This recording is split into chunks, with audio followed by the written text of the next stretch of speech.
বাংলাদেশের স্বাধীনতা ও জাতীয় দিবস উপলক্ষে লেবাননের রাজধানী বৈরুতে আড়ম্বরপূর্ণ কূটনৈতিক অভ্যর্থনার আয়োজন করে বাংলাদেশ দূতাবাস।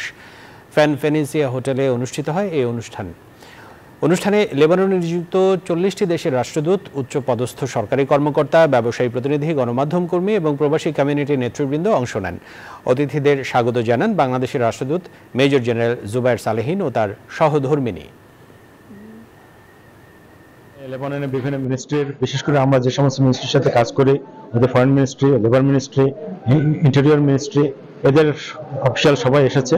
কিভাবে আমরা এখানে আরো বাংলাদেশের বিজনেসম্যানদেরকে আনতে পারি, কিভাবে এখানে আমাদের কৃষ্টি কালচারকে আরো প্রসারিত করতে পারি, কিভাবে আমরা আমাদের সাথে ওদের যে ম্যান টু ম্যান যোগাযোগ আছে অন্যান্য সেক্টরে, আমাদের বিভিন্ন এক্সপোর্ট ওরিয়েন্টেড যে সমস্ত প্রোডাক্টগুলো আছে সেগুলো কিভাবে আমরা এখানে আনতে পারি, সেগুলোর ব্যাপারে আমরা কাজ করব।